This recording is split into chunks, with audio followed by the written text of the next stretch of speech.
માણસની ઓળખ તેના કપડાથી નહીં પણ તેના સંસ્કાર અને સામર્થ્યથી થાય છે. ભિખારી ધ્રુવ, જેને ગામે હસ્યું એ જ દુનિયાનો અમીર.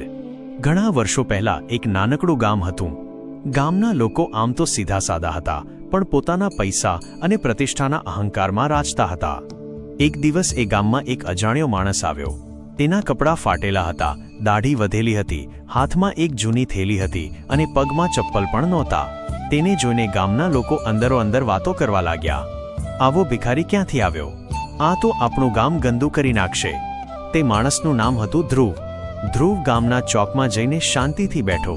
તેણે કોઈની પાસે કંઈ માંગ્યું નહીં, છતાં ગામના છોકરાઓએ તેની મજાક ઉડાડવાનું શરૂ કર્યું. કોઈ તેના પર પથ્થર ફેંકતું, કોઈ ધક્કો મારતું, તો કોઈ તેને ખોટું ખાવાનું આપીને હસતું. ધ્રુવ આ બધું સહન કરતો અને માત્ર એક મીઠું સ્મિત કરતો. આખરે ગામના લોકોએ નક્કી કર્યું કે આને ગામમાંથી બહાર કાઢવો જ પડશે.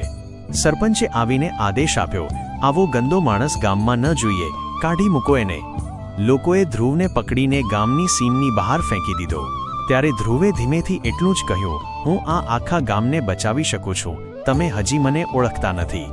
ગામના લોકો જોરથી હસવા લાગ્યા. હા, આ ભિખારી આપણને બચાવશે. સમયનું ચક્ર ફર્યું.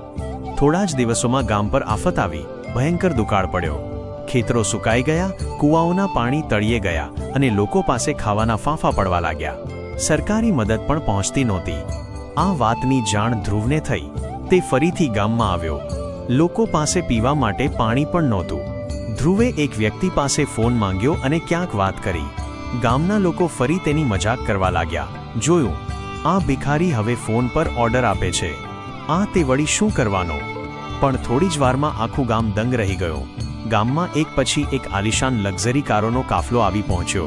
તેમાંથી મોંઘા સૂટ બૂટ પહેરેલા લોકો ઉતર્યા અને સીધા જ પેલા ભિખારી પાસે જઈને તેને સલામ કરવા લાગ્યા.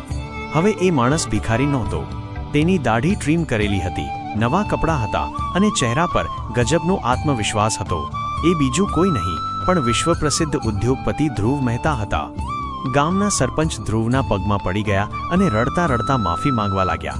માફ કરજો સાહેબ, અમે તમને ઓળખવામાં બહુ મોટી ભૂલ કરી દીધી.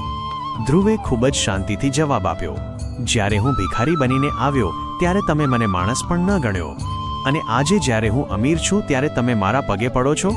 આ સાંભળીને આખા ગામનું માથું શરમથી ઝૂકી ગયું. ધ્રુવે આગળ કહ્યું, હું અહીં બદલો લેવા નથી આવ્યો, પણ તમને એક પાઠ ભણાવવા આવ્યો છું. તેણે પોતાના ખર્ચે ગામમાં પાણીની મોટી ટાંકીઓ બનાવડાવી, આધુનિક શાળા શરૂ કરી, ગરીબો માટે હોસ્પિટલ બનાવી. પણ ધ્રુવે એક શરત રાખી, આ